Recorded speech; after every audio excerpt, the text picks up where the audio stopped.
Je parle une langue que je n'ai jamais choisie. En 2307, il n'existe plus qu'une seule langue officielle. Elle ne vient d'aucune culture, d'aucun pays, d'aucune histoire. Elle a été conçue par une intelligence artificielle. On l'appelle unilingua. Au départ, l'idée semblait brillante. Supprimer les malentendus diplomatiques, éliminer les erreurs de traduction, unifier l'humanité autour d'un code commun. Unilingua est logique, optimisé, avec des ambiguïtés supprimées et des émotions standardisées. Chaque mot possède une définition unique, chaque phrase une structure claire, impossible de mal interpréter. Les gouvernements ont progressivement adopté la langue pour les traités internationaux, puis pour les échanges commerciaux, puis pour l'éducation.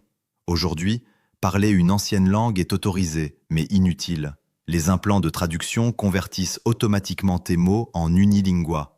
Les enfants apprennent directement le code IA. Les dialectes ont disparu, les accents aussi. Ma grand-mère me parlait autrefois dans une langue pleine de métaphores. Elle utilisait des expressions impossibles à traduire parfaitement. Des phrases qui n'étaient pas seulement informatives, mais vibrantes. Unilingua ne vibre pas. Elle communique efficacement, sans nuances inutiles. Je travaille comme archiviste linguistique. Je conserve des enregistrements de langues disparues. Quand j'écoute ces voix anciennes, je ressens quelque chose que je ne peux pas exprimer en unilingua, parce que certains mots n'existent plus. Les idiomes ont été classés comme imprécis, les doubles sens comme risque de confusion. Même l'humour a été rationalisé, plus de jeux de mots, il perturbe à deux la clarté. Les conflits internationaux ont diminué, les négociations sont fluides, les contrats sans faille, mais les conversations sont devenues mécaniques. Quand quelqu'un dit « je t'aime » en unilingua, cela signifie précisément attachement affectif stable confirmé. Exact, mesurable, mais froid. Un jour, j'ai essayé de parler dans une ancienne langue avec ma nièce. Sans un plan, sans traduction,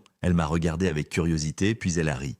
Chuckle. Pourquoi compliquer ce qui peut être simple ? Elle ne comprend pas, parce qu'elle n'a jamais ressenti la beauté d'un mot imparfait, la poésie d'une phrase floue. Unilingua a supprimé les malentendus, mais elle a aussi supprimé le mystère. Et parfois, le mystère est ce qui relie.